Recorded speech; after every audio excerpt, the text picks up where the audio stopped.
Greetings, and welcome to the Skechers First Quarter 2024 Earnings Conference Call. At this time, all participants are on a listen-only mode. A question-and-answer session will follow the formal presentation. As a reminder, this conference is being recorded. I would now like to turn this conference over to Skechers. Thank you. You may begin.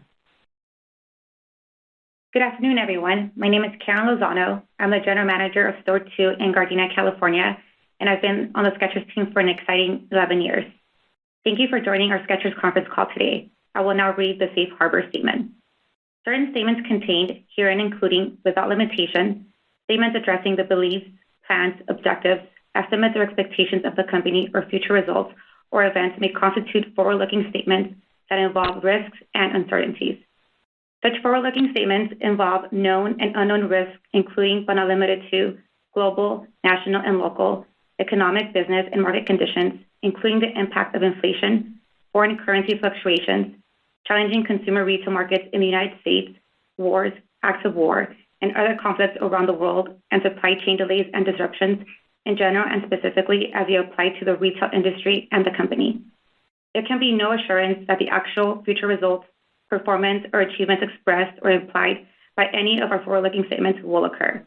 Users of forward-looking statements are encouraged to review the company's filings with the U.S. Securities and Exchange Commission, including the most recent annual report on Form 10-K, quarterly reports on Form 10-Q, current reports on Form 8-K, and all other reports filed with the SEC as required by federal securities laws for a description of all other significant risk factors that may affect the company's business, financial conditions, cash flows, and results of operations. With that, I would like to turn the call over to Skechers Chief Operating Officer, David Weinberg, and Chief Financial Officer, John Vandemore.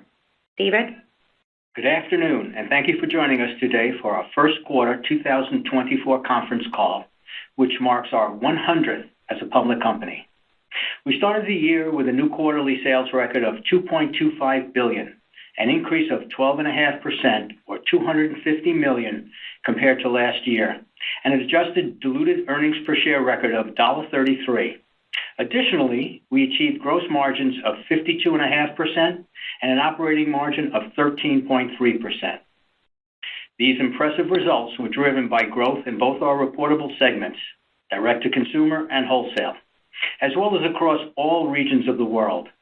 The strong global demand for our brand was due to fresh innovations in our proven styles, a more robust offering of our many comfort technologies, and the expansion of our performance and lifestyle divisions into new categories and collections. These newer offerings include our partnership with Snoop Dogg and the Skechers football and basketball lines. As the comfort technology company, we focus first on delivering the ultimate and innovative comfort and style across our product lines so that every pair looks and feels exceptional. This includes our machine-washable footwear for kids, durable outdoor styles and sports styles, and our street and court fashion collections. For our performance division, great attention and detail is paid to elevating the fit and comfort while meeting the needs of elite athletes and enthusiasts of football, basketball, golf, and pickleball, as well as running and walking. Top professional athletes like Harry Kane, Alexander Zinchenko, Julius Randle, Terrence Mann, Brooke Henderson, Matt Fitzpatrick, Catherine Parenteau, and many others around the world are competing in Skechers and embracing our comfort that performs. This enthusiasm from those at the top of their game is also resonating with consumers and the media, including Shape Magazine, which just named Skechers Viper Court the best pickleball shoe in their 2024 report, and Sports Illustrated Germany, which featured Harry Kane on the cover wearing our SKX 01 football boots and Skechers performance apparel. The brand and each of these product initiatives are supported by impactful marketing initiatives, be it this year's commercial for the Super Bowl with Mr. T and Tony Romo, to our first basketball campaigns with Julius and Terrence.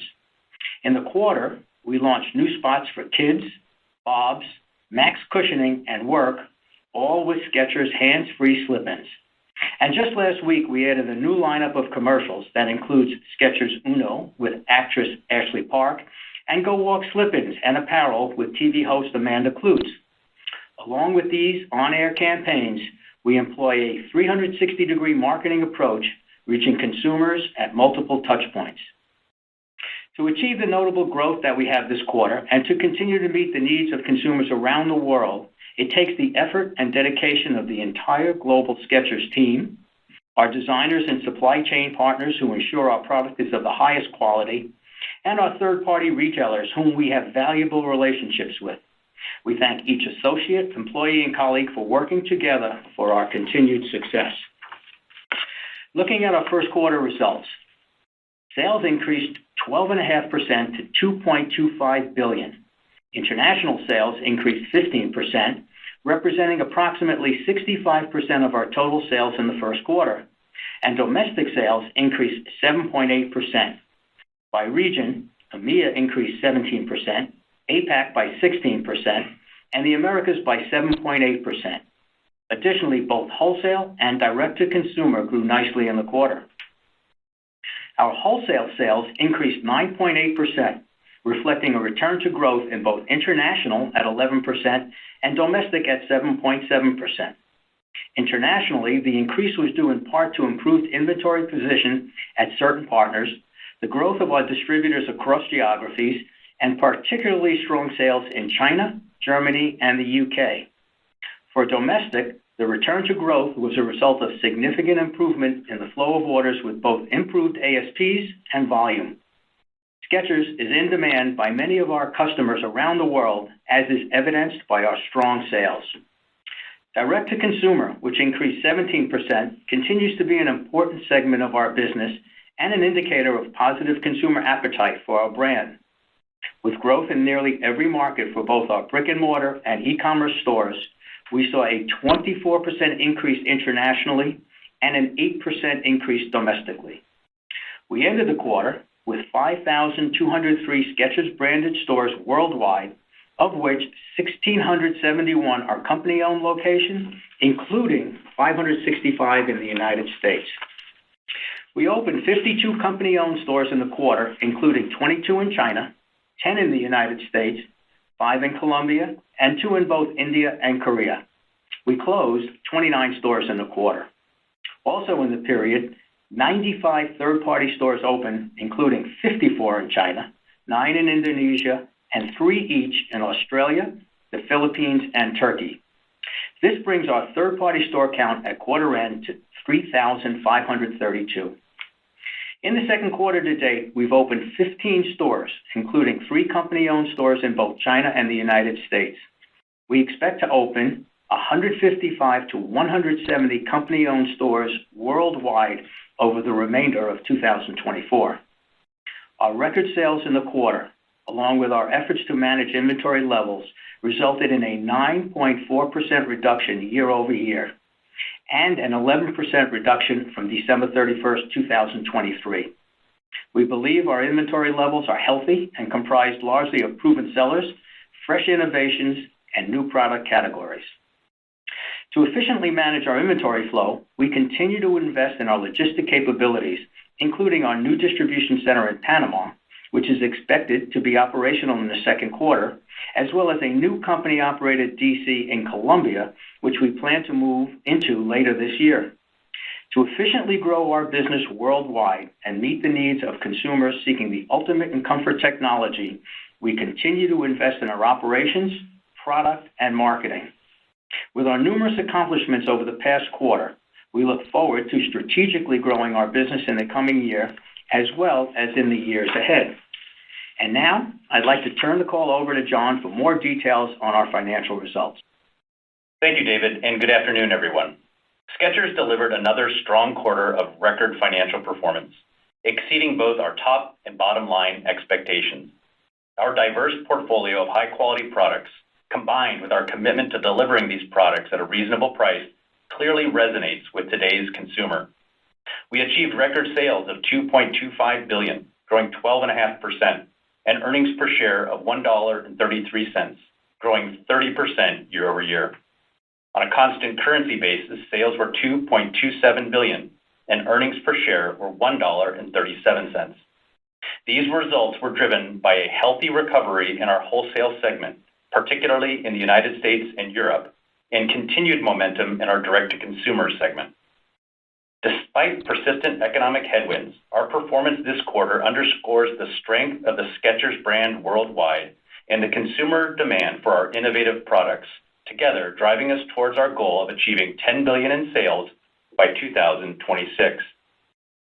Consumers understand that comfort is no longer a luxury, but a requirement that shouldn't come at a cost. Skechers excels where comfort and value intersect, as evidenced by the strength of our global direct-to-consumer business, which grew 17% year-over-year to $829.9 million. These results were driven by double-digit growth in our e-commerce and brick-and-mortar stores and increases of 24% internationally and 8% domestically. Our commitment to prioritizing innovation and supporting this with effective marketing powered these results. We remain excited about our omni-channel growth opportunities and will continue to deliver on our strategy to expand our direct-to-consumer presence worldwide. In wholesale, sales increased 9.8% year-over-year to $1.42 billion, with growth across all regions. As expected, we are seeing a recovery in domestic wholesale, with sales increasing 7.7% versus the prior year. Notably, we experienced a significant improvement in the flow of orders, including customers taking goods earlier within their shipping windows. International wholesale sales also returned to growth, increasing 11%, as the inventory congestion impacting certain partners, particularly in Europe, abated. We remain encouraged by our wholesale segment, both domestically and internationally, and continue to expect year-over-year growth as we move through the balance of the year. Now turning to our regional sales. In the Americas, sales for the first quarter increased 7.8% year-over-year to $1.02 billion, reflective of the improvements in our domestic wholesale business, which accounted for nearly half of the growth, and the continued strength of our direct-to-consumer segment. In particular, our domestic direct-to-consumer business grew at 8%. Although this represents a step down from the robust growth of the prior year, on a two-year basis, this reflects a remarkable 35% increase in sales. In EMEA, sales increased 17% year-over-year to $627.7 million, driven by double-digit growth in both segments, with broad strength in nearly every country. Our investments to enhance our distribution infrastructure and direct-to-consumer experience, coupled with our strong wholesale partnerships, are producing outstanding results for our EMEA business. We also saw notable performance in our direct-to-consumer channels, with impressive growth across genders and categories, ranging from athletic to lifestyle and seasonal products. In Asia Pacific, sales increased 16% year-over-year to $604.5 million, led by double-digit growth in most markets. In China, sales grew 13%, driven by double-digit growth in both our direct-to-consumer and wholesale segments. In India, sales were up slightly as we resolved logistical challenges with our new distribution center. While the regulatory environment in the market is uncertain in the near term, we continue to be confident in the growth opportunities for our brand long term. Gross margin was 52.5%, up 360 basis points compared to the prior year. The improvement was driven by lower freight costs and a favorable product mix as consumers sought out our higher margin, technology-infused products. Operating expenses increased 150 basis points as a percentage of sales year-over-year to 39.2%. Selling expenses increased 50 basis points as a percentage of sales versus last year to 7%, primarily due to increased marketing globally, including investments focused on brand building and driving consumer awareness for our comfort technology products and newly launched categories. General and administrative expenses increased 100 basis points as a percentage of sales to 32.3%, primarily due to higher labor and distribution costs to support growth in our direct-to-consumer segment and compensation-related costs, partially offset by cost efficiencies realized in our U.S. and Europe distribution centers. Earnings from operations were $298.8 million, a 34% increase compared to the prior year, and our operating margin for the quarter was 13.3%, compared to 11.2% last year. Our effective tax rate for the first quarter was 19%, compared to 18.5% in the prior year. Earnings per share were $1.33 per diluted share, a 30% increase on 155.1 million weighted average diluted shares outstanding. And now turning to our balance sheet. We ended the quarter with $1.25 billion in cash equivalents, and investments, an increase of $322.2 million versus the prior year, primarily from improved working capital management and operating efficiency. Inventory was $1.36 billion, a decrease of 9.4% or $141.6 million compared to the prior year. Notably, we lowered inventory levels in the Americas by 18% and EMEA by 6.9% compared to the prior year. We believe our current inventory levels are healthy and well-positioned to support demand in 2024. Accounts receivable at quarter end were $1.16 billion, an increase of $105.7 million compared to the prior year, reflecting higher wholesale sales. Capital expenditures for the quarter were $57.1 million, of which $24.3 million related to investments in new store openings and direct-to-consumer technologies, $15.6 million related to the expansion of our distribution infrastructure, and $7.4 million related to the construction of our new corporate offices. Our capital investments are focused on supporting our strategic priorities, which include growing our direct-to-consumer segment and expanding our brand presence globally. During the first quarter, we repurchased nearly 1 million shares of our Class A common stock at a cost of $60 million. We continue to deploy our capital consistent with our stated philosophy while maintaining a durable balance sheet and ample liquidity. Now, turning to guidance. For the full year 2024, we expect sales in the range of $8.725 billion to $8.875 billion, and net earnings per share in the range of $3.95 to $4.10, representing annual growth of 10% and 15% respectively at the midpoint. For the second quarter, we expect sales in the range of $2.175 billion to $2.225 billion, and net earnings per share in the range of 85 cents to 90 cents. Earnings per share will be down slightly in the quarter, due primarily to the timing of demand creation spending, which is typically highest during the second quarter as we amplify consumer awareness for our product portfolio and position our brand for successful summer and back-to-school periods. We believe this investment is critical to driving growth on a full-year basis, and one of the reasons why we are fully incorporating this quarter's outperformance into our full-year guidance. Our effective tax rate for the year is expected to be between 19% and 20%, and minority interest is expected to grow in line with total sales. Capital expenditures are anticipated to be between $325 and $375 million as we continue to invest in our strategic priorities, including opening additional stores, expanding our omni-channel capabilities, and adding incremental distribution capacity in key markets, including constructing our second distribution center in China, a 2 million square foot facility, which will likely elevate our capital expenditures this year and next. We remain confident in our objective of achieving $10 billion in sales by 2026 and are well positioned to drive long-term earnings growth. We thank you all for your time today and look forward to updating you on our second quarter financial results, which we expect to release on Thursday, July 25th. With that, I will now turn the call over to David for closing remarks. Thank you, John. We started the year on a high note by setting new quarterly sales and adjusted diluted earnings per share records with strong gross and operating margins. We delivered results above expectations and further expanded globally with a growing presence in the technical performance space and our innovative comfort footwear continuing to be a must-have for shoppers around the world.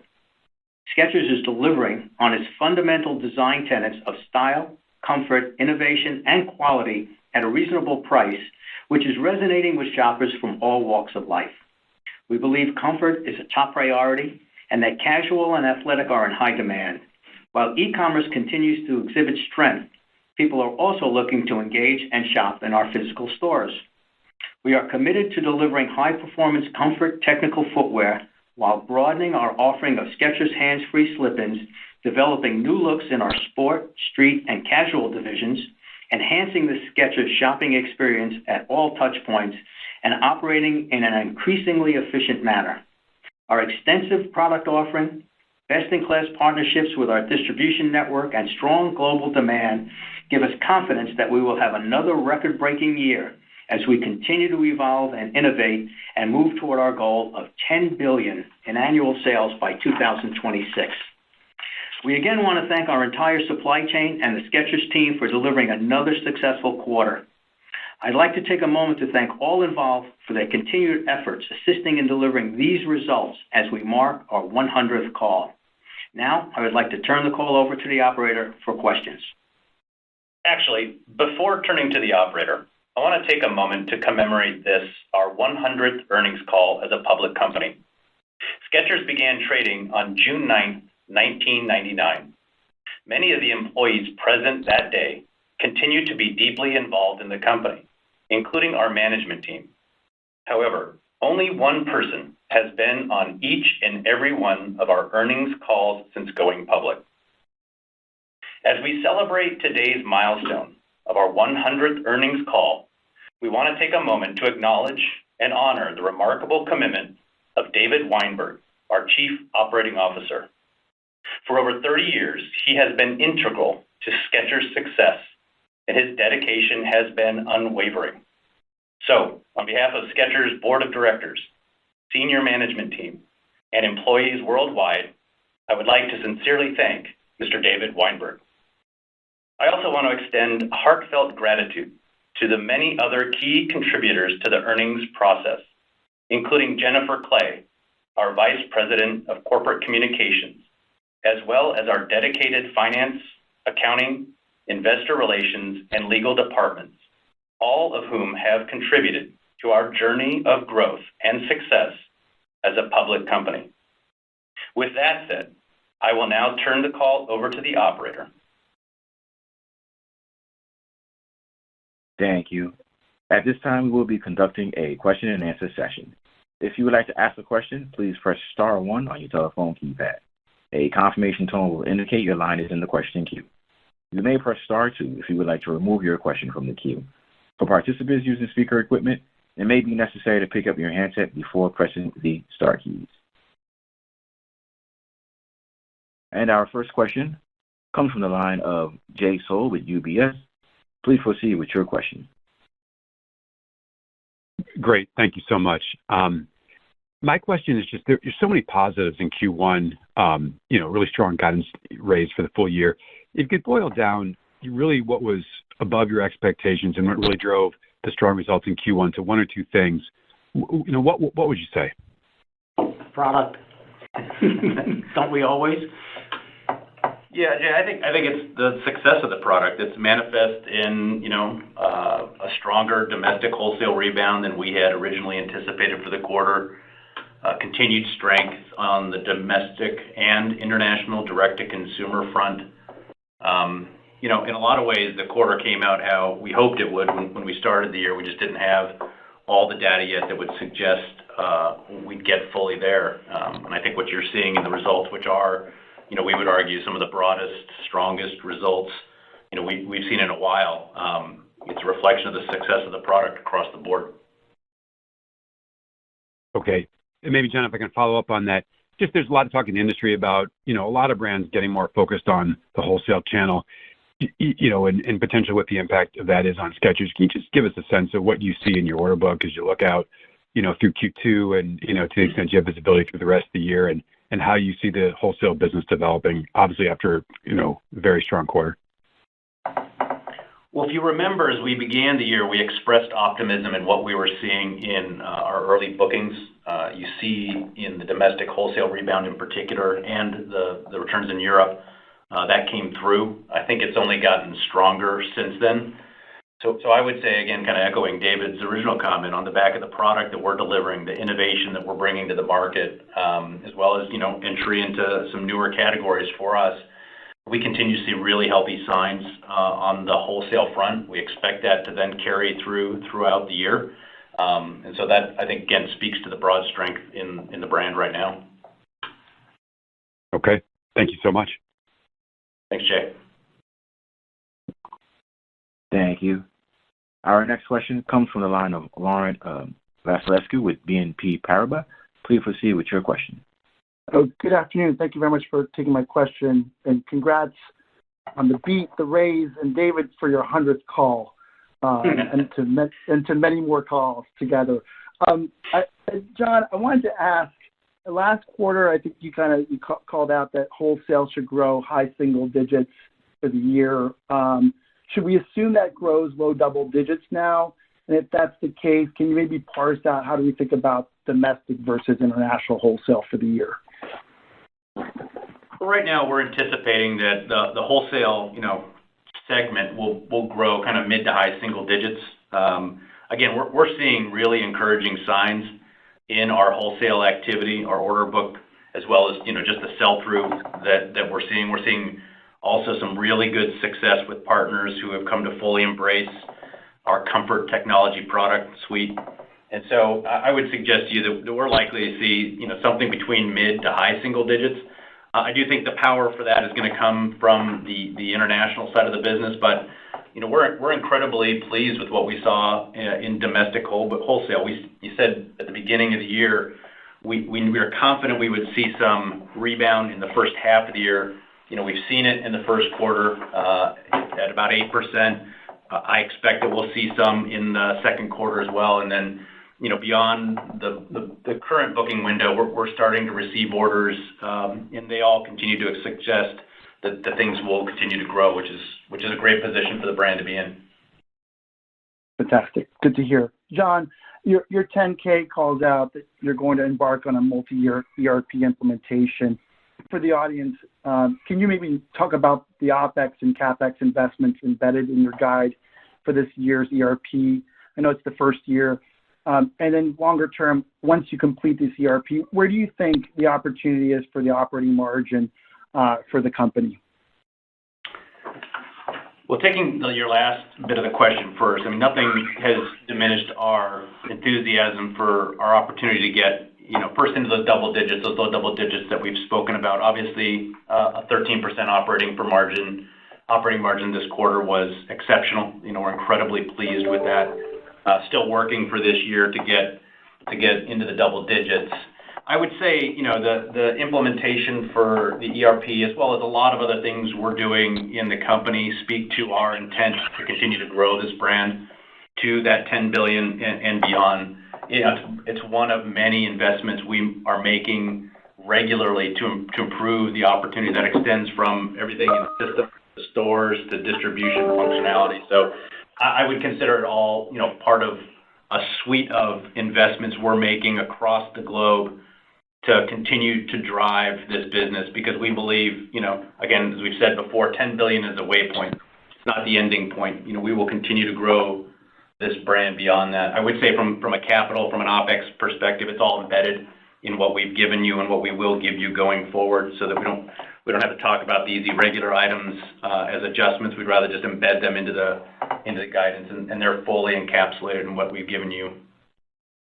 That's great. And then just as a final question, you talked about how it's about product. In today's press release, you talked about signing up 3 MLB players. You've entered basketball. You've entered global football. Should we assume that you're going to enter the baseball category? And I don't know if you can comment anything about Embiid wearing Skechers shoes as of late. That would be great. Thank you very much. Yeah, we're going to continue. Obviously, it's a great starting point for us, and it's part of what we believe will take us out further in the next couple of years for both the brand and the additional category. We think it's great that Joel is wearing the shoes. He's trying them out. He's testing them out. We've had a great relationship with him. We have nothing to announce today, but we will, I believe, shortly as he works through this. But, that's coming. He is obviously more involved right now in the playoffs, and sure he's worrying about tonight's game more than he's worried about any announcements or anything like that, but right now he seems very comfortable in his shoes. It's great that he's wearing them, but we've got great results from Julius Randle, who we're sorry is missing because it would have been great in the playoffs. He was playing great. Terrence is playing great in his shoes. There's other people we're talking to. Our football business continues to grow.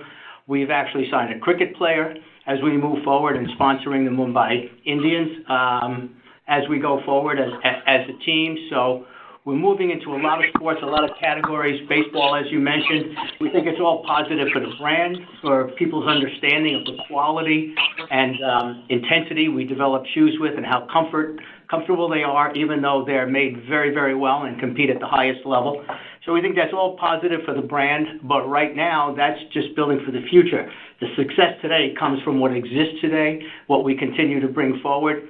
Our styling, we continue to invest in the product more so than I believe anybody else in our industry. It shows. It's part of the answers you'll get about wholesale and direct to consumer. It's all about product, brand identity, and all those things are fitting together and feels very, very good right now.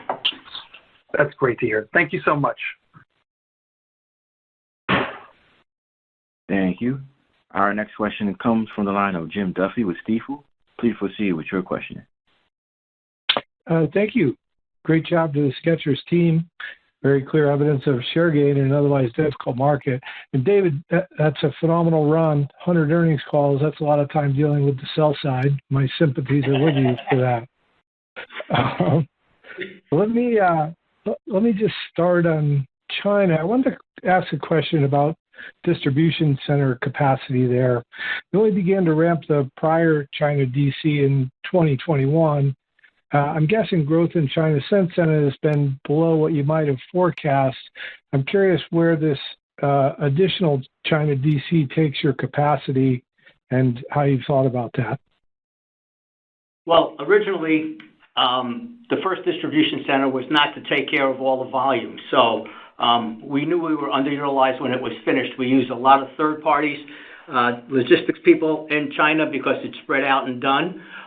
We are now taking a bigger piece of that distribution facility, using for our own use. So we think when this new facility is done, we will have some excess capacity. But, we'll use it throughout the big holidays because it was never meant to do a complete job on Singles Day, which is an outsize. So we'll do bigger percentages and gain more efficiencies as we move through and grow into the second building.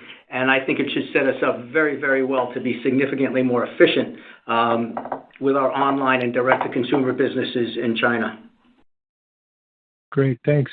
And John, can you speak to the P&L impact from that investment? Should we expect a delevering contribution as you begin investments there ahead of scaling into the capacity? Well, that won't really hit until at the earliest 2025, potentially 2026. We're just starting, so the current spend is largely capital in nature. I would echo David's comment, though. What we've seen in China from the first distribution center is pretty similar to what we see across the globe in that, once the capacity is installed, we get more and more efficient as we utilize the capacity, as we learn to utilize it better, as we adapt to the market. One of the benefits of a little bit of the slowdown post-COVID in China was it actually allowed us to absorb more of that third-party serviced demand into our own DC. So we actually saw a little bit of an acceleration in the efficiency gain in China than would otherwise have been the case because we had the ability to absorb more of that capacity internally. But I would say it's largely going to be a 25, 26 event before we see, any of those startup costs come into play. But even when we had that with the existing distribution center, it wasn't really extraordinary. You recall, we didn't talk about it a lot because it didn't really factor sizably into our results. And that's our current expectation, although as we get closer, we'll refine that and provide perspective as needed. Very good. Then just a quick modeling detail question. You spoke to elevated demand creation in the second quarter. Should that be a give back in this back half of the year? Is that simply timing of demand creation relative to the prior year? It's a little bit of both, to be honest. As we mentioned at, I think, about the midpoint of last year, we feel it's incredibly important for our message of innovation, particularly around our comfort technologies, to be out in the marketplace. And one of those we're leading with, and as a result, supporting with a lot of marketing, is the Skechers hands-free slip-in technology, of which we're seeing a lot of copycat work today. So we want to make sure we get out ahead of that and firmly brand that technology as Skechers. So I would argue a little bit of it is timing, as Q2 is always our most intense period. A little bit it is incremental investment to make sure within the consumer's perception of that technology, it's solidly understood that it's a Skechers comfort technology and not one that can be easily replicated elsewhere. Very good. Thank you, John. Thank you, David. Thanks, Jim. Thank you. Our next question comes from the line of John Kernan with TD Cowen. Please proceed with your question. Good afternoon. This is Krista Zuber on for John, and congrats, David. Just two questions for us, thanks. First on really just ASPs and kind of the expectation for the balance of this year. You're lapping some easier wholesale ASPs in Q2 and Q3, but a little bit more challenging on the DTC side of things. So just kind of how you're expecting that to play out for the balance of the year. And then I just have one follow-up on the slip-ins. Thank you. Yeah, I would say this year is going to be more about volume than price. We will see and expect some elevation in ASPs, although not nearly what we've seen over the last couple of years. That's largely going to stem from product mix. We continue to see consumers choosing within our portfolio the higher value comfort technology laden products, and that's actually driving ASPs apart from anything we're doing, from a pricing perspective. So I would expect that much more of this year's drive in sales is going to come from units. We'll see a little bit of ASP in there, but not a ton. Okay, great. And then just on the slip-ins technology, you've mentioned in the past that, there's an opportunity here to, think about category expansion with this technology, and just kind of any sort of framing that you can give around the margin profile from this innovation that kind of affords you from the comfort technology, be it slip-ins, arch fit, et cetera, and how that's kind of playing out within the total product line at this point. Thank you. Yeah, I think you're largely seeing that now. I mean, it's been coincident with some reductions in landed costs stemming from freight rates coming back to normal, but also evidenced in the gross margin performance we've delivered over the last couple of years is that higher value, again, technology-laden product. I expect you'll continue to see a little bit of gravitation up on the gross margin coming from product and business mix as DTC grows faster than wholesale. You see some benefit from that. So I think that's largely kind of in both what you've seen recently and what you'll continue to see. We will begin to lap that, so there won't be as pronounced a lift coming just from product. I would also say, I think the design team continues to, certainly exceed everybody's expectations with how widely and deeply they've been able to install that technology in products you would never even dream of, benefiting from some of that technology. It's becoming quite prevalent. And then kind of the second iteration design manifestation of the technology it just keeps getting better. And so I think it's one of the reasons why, we believe this is a technology, really a feature that can be employed broadly across the spectrum of our product portfolio that will endure for a very long time. Thank you. Best of luck.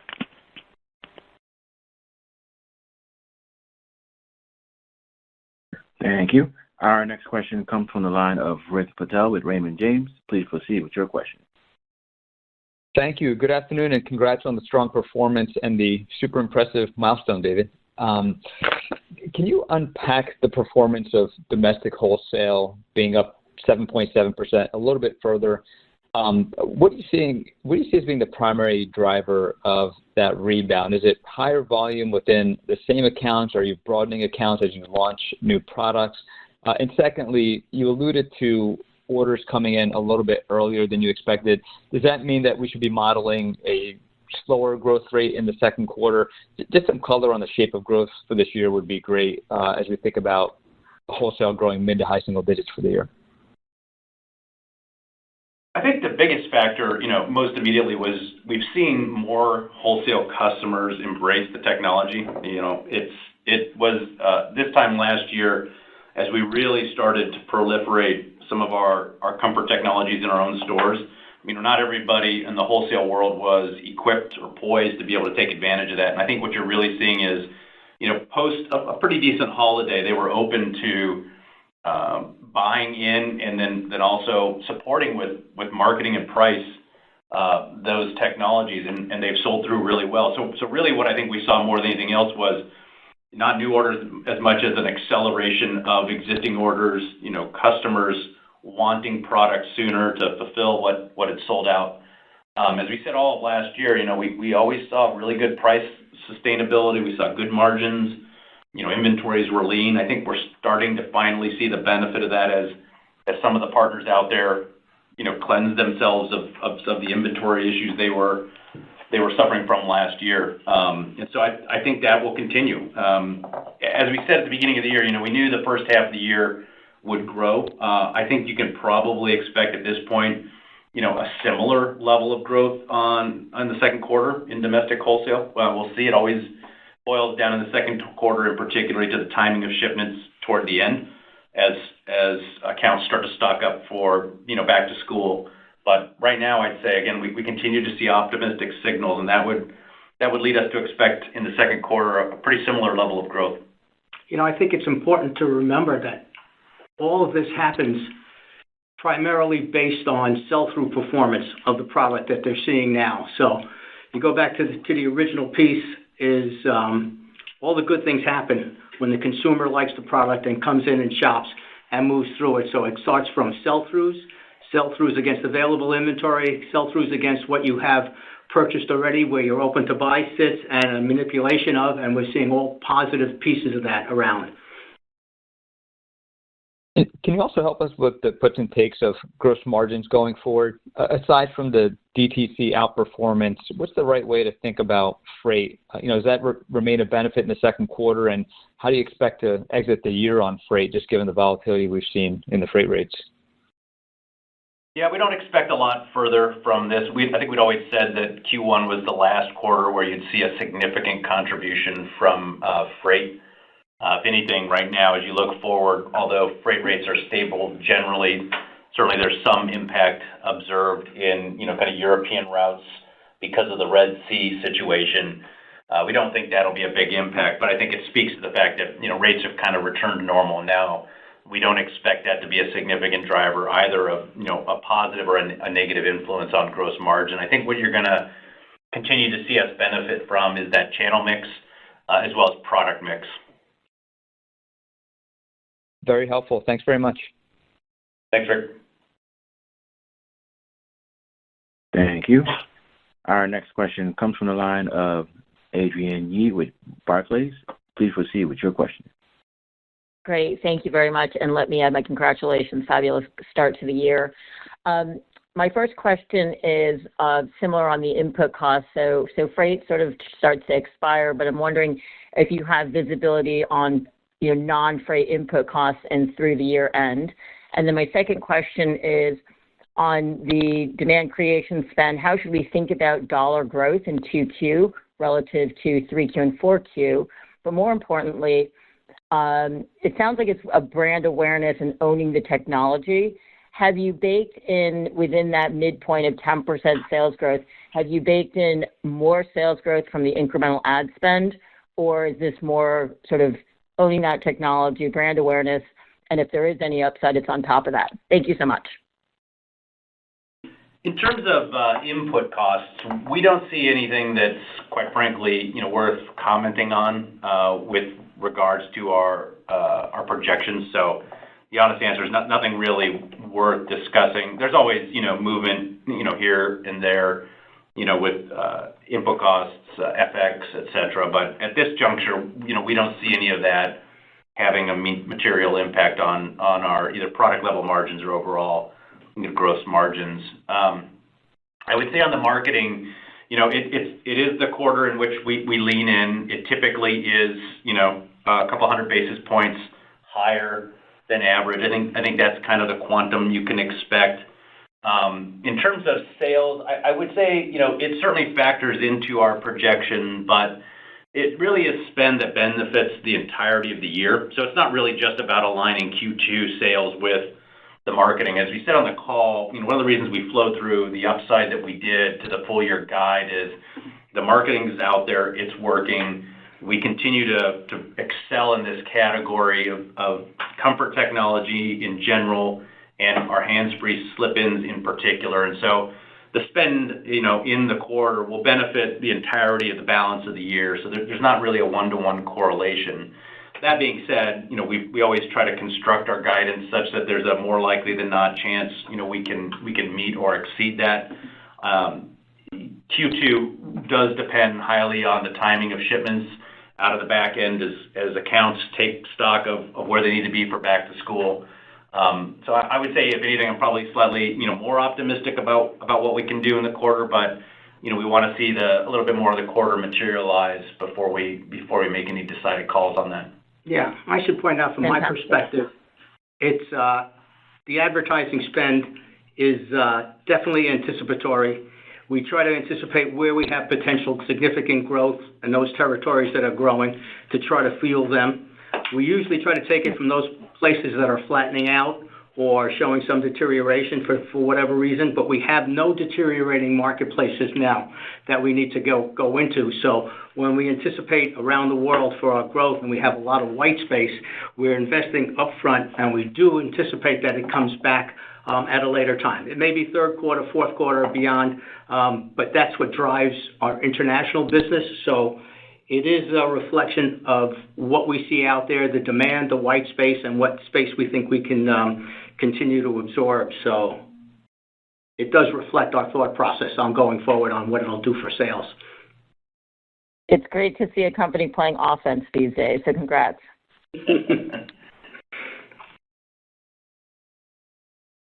Thank you.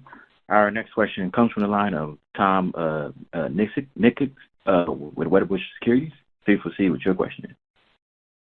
Hey guys, thanks for taking my question, and David, congratulations on hitting 100 earnings calls. Hopefully we hear you on 100 more. So hopefully. I'll let my doctor know you said that.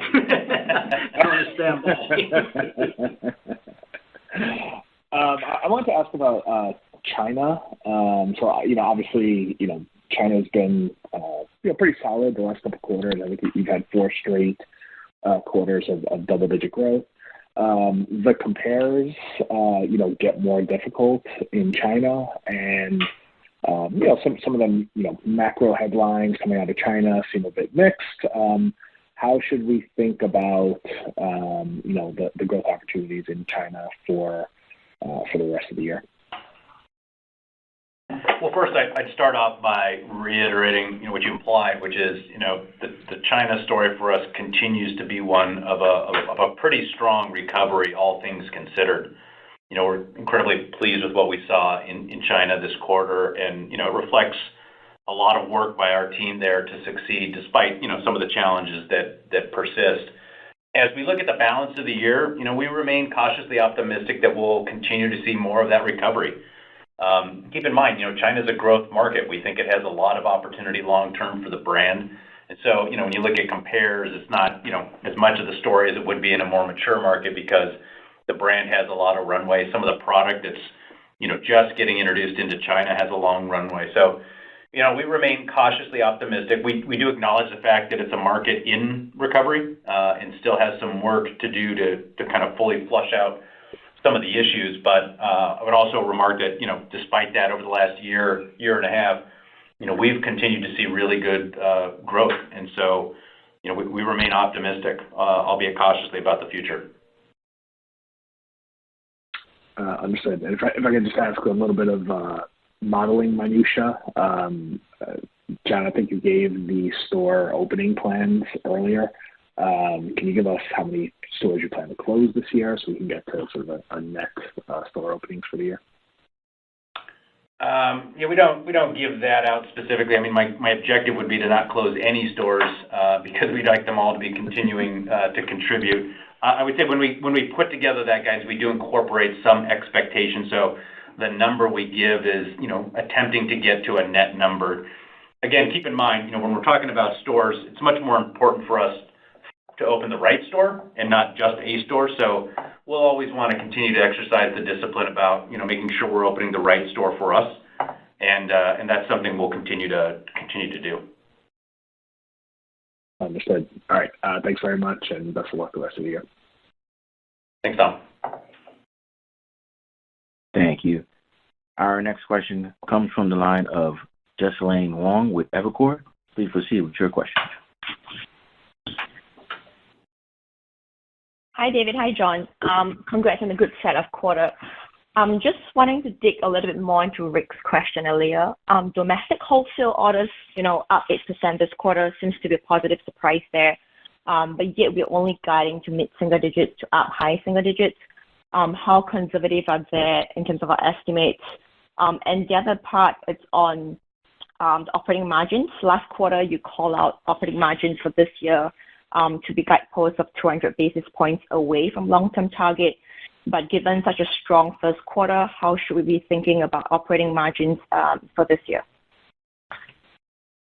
Yeah, on the wholesale front, again, the timing comes into play pretty significantly in the second quarter. So I think that's part of why you'll see that range in our incorporated guidance. Again, I would also acknowledge, the first quarter came in stronger than we originally thought, so that was a good surprise. If that trend continues, we'll definitely be toward the higher end of that range. But again, we got to be cognizant of the fact that when you get into kind of the end of June, it could be just a timing difference between Q2 and Q3. So we like to put a range on it to keep things realistic given what we've seen. But we are seeing really good trends, and again, beyond Q2, we're seeing good trends for the balance of the year as well. In terms of the operating margin, again, look, our goal has been to get back into the double digits.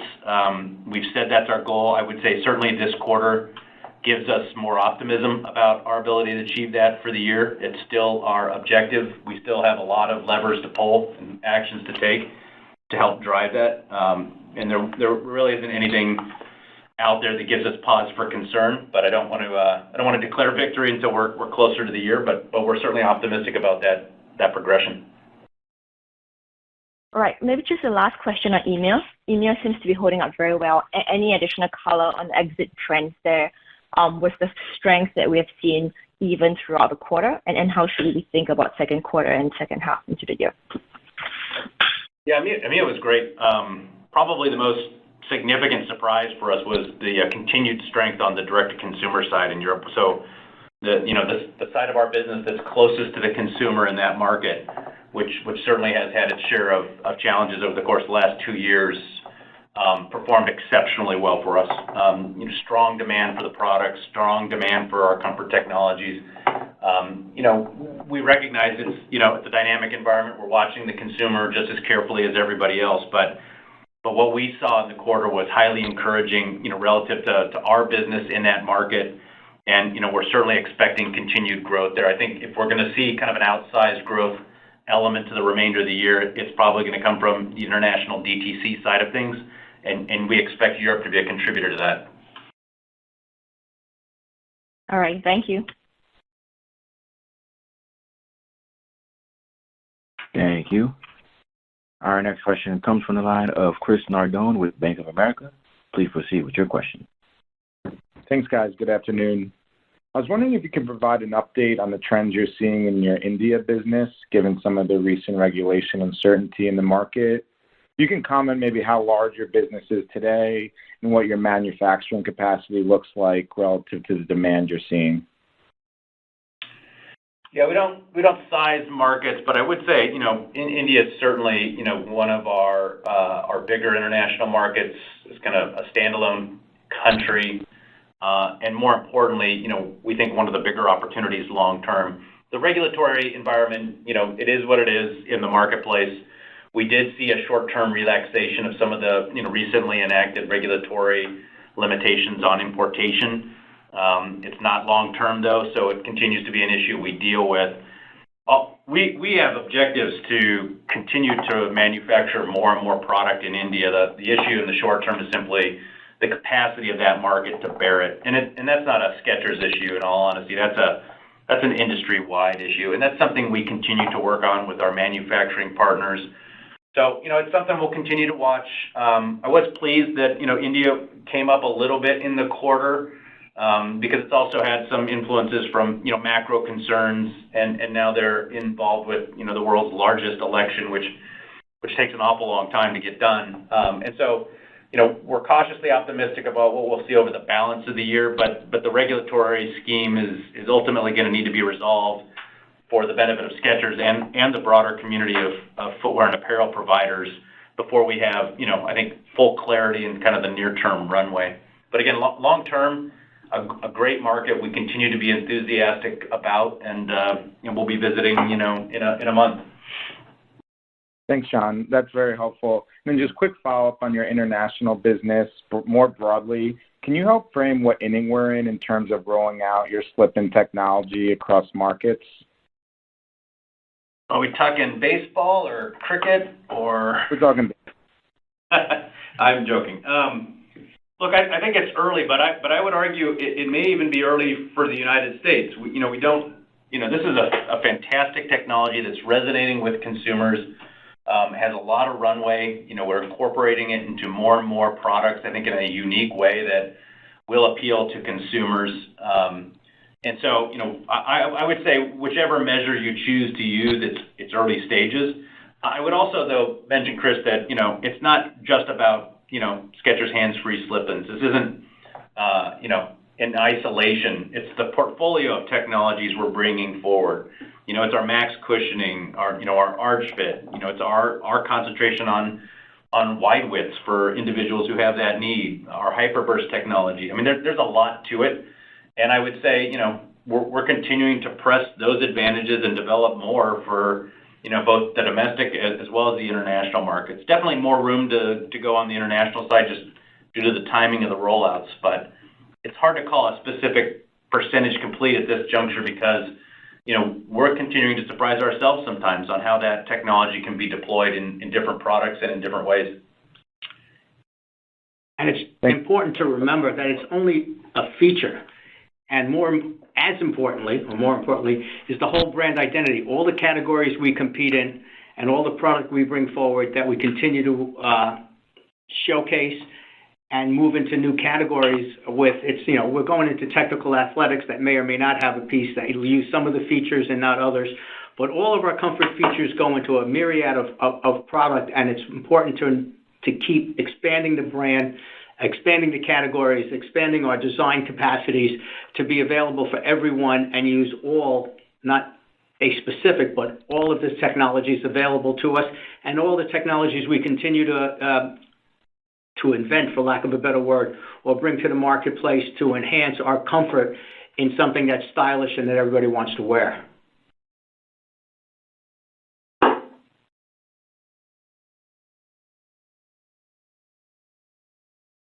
Thank you. Our next question comes from the line of Alex Stratton with Morgan Stanley. Please proceed with your question. Great. Thanks so much, and congrats again on a nice quarter. I wanted to zoom in on the first quarter gross margin. Looks like a lot of that expansion came from wholesale, up over 500 basis points. So can you just talk through why that part of the business is hitting highs and how to think about the right kind of gross margin level for it going forward? Yeah, I think, Alex, we talked about the disparity between kind of this year and last year relative to the impact of a lot of our comfort technologies. It was just earlier, and so there weren't as many, and that's why we disproportionately benefited in the wholesale side of things. On the domestic and international DTC side of things, we're able to put that product into play earlier, and obviously it did quite well.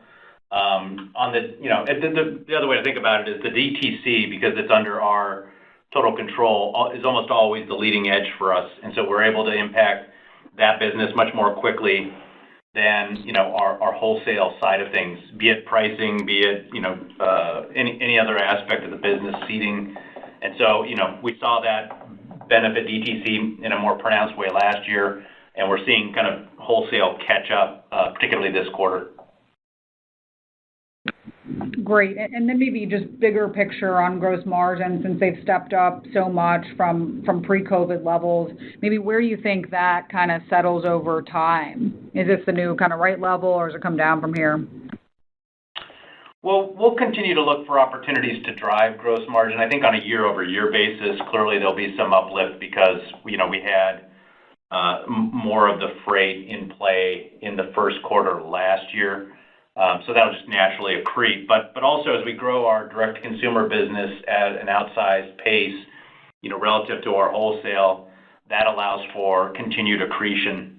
And so I think over the near term, we would expect it to continue to go up, albeit not at, the leaps and bounds we've seen over the last couple of years, at a more modest pace, as it's about the mix of business, mix of product, rather than influences from freight or other major input costs, unless something changes.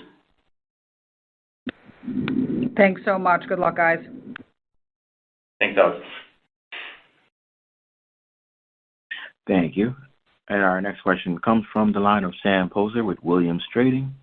Please proceed with your question. Hey, guys. Thank you very much. David, we've known each other a long time. So just let me just follow up on the gross margin. I mean, how should we think can you give us like a neighborhood of how you're thinking about gross margin for this year? I'm not going to be up 360 bips, but can you give us a range of what we're looking for the year? I'd say we're going to continue to drive it north. This quarter was higher definitely than we expect over the balance of the year. I think we'd love to see it up 100, 150 basis points, but there's a lot of mix that can come into play there. So it's kind of the range of the neighborhood I'd start out with, but keep in mind, as we see the business unfold, as we see, the business balance out over the rest of the year, that may change. I mean, one of the things I'm always cautious of, as you know, Sam, is, we have tremendous success in our distributor business, which is a great operating margin business. It could have an effect of dragging down gross margins a bit. But again, that's an incredibly lucrative operating margin business. So we're not really intent on playing the gross margin game, per se overall. We really focus on, what kind of constructed margins are we getting out of the product and out of the accounts, and then let the business kind of blend into the increased margin. But if I had to give a number, it would be that 100 to 150 basis point range at this point. Thank you. And then you talked about the timing of the year, and this is a peculiar year because many of your big wholesale accounts had their 53rd week last year, which means that one of the biggest weeks of back to school actually falls into their second quarter, where it fell into the third quarter last year, which makes them a little more like we need goods earlier than later kind of situation to make sure that they get set up properly for back to school. Is that included in your number? I know, June 30th versus July 1st switches everything. But, as far as I'm concerned, it looks a little less likely this year that, like it seems more likely they'll want goods earlier than later for back to school.